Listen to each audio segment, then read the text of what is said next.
Ang Converge Fiber Access daw ngayon ay kinakausap na itong Phoenix Fuel Masters para sa isang possible na magiging trade nila. Nagre-ready na raw ang Converge dahil gusto nilang makuha ang 6'8" center forward na si Kai Balungay. Si Kai Balungay ay kinukonsidera na isa sa mga breakout players ngayong conference na ito. Kahit hindi naging maganda ang performance nitong Phoenix Fuel Masters, si Balungay mismo individually ang ganda ng kanyang pinakita. Halos regular rin nakaka 20 points ito plus ang dami pang rebounds. Kaya nababagay talaga to dito sa line-up ni Coach Franco Atienza kung sakasakali magkakaroon siya ng talagang sabihin nating mas malalim na rotation dahil kung makuha nila si Kai Balungay, pwede nang mag full time sa center si Justin Arana at si Justin Baltasar. At dito naman sa power forward, itong si Kai Balungay. Pwede rin nilang idagdag pa. Of course, alam natin maraming big men ang Converge.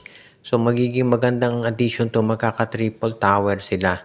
Magandang complement yan para dito sa kanilang wingmen na katulad nila Shani Winston at itong si Alex Stockton. At kung sakasakaling magkaroon ng kasunduan pati si Mikey Williams. Kaya sa tingin ko, magiging mas maganda resulta nito kung matuloy ang negosasyon. Ang magiging tanong na lamang kung sino ang ibibigay itong Converge Fiber Access para dito kay Balungay. Dahil syempre alam natin ito si J.O. Ambohot, isa yan sa pwede nilang ibigay. Pero yun nga lang, ito si Ambohot kasi ay hindi masyadong nagagamit. So kailangan siguro talaga na magkaroon ng additional player, baka first round draft pick, isama pa nitong Converge Fiber Access para mapapayag itong Phoenix. At kapag nangyari nan, mapupunta na sa kanila itong si Kai Balungay at lalakas lalo ang fuel ang Converge. At ang isa pang team daw na nagpapalakas ngayon base dito sa mga indicators ay itong Meralco Bolts at gusto na raw makipag-usap dito sa Northport Batangpier. Interesado ang Meralco dito sa player ng Northport na si Joshua Monson. Si Monson ay isa dito sa mga top wingmen ngayon dito sa liga at na yung development nito ang ganda talaga dahil ngayon ay isa na siyang tunay na two-way player. Dati kilala lang sa opensa si Monson. Pero ngayon, isa na rin ito dito sa mga top defensive players ng PBA.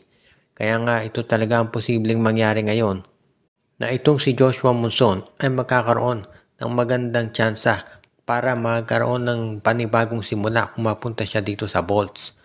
Ang hinahanap kasi ng Meralco, isa pang player na pwedeng tumulong dito kay Chris Newsome pagdating sa scoring. At nakikita na nga nila na iyan yung magiging bentahe kung mapunta sa kanila itong si Joshua Monson. Dahil talaga namang isa dito sa mga top players ng liga ang nasabing player.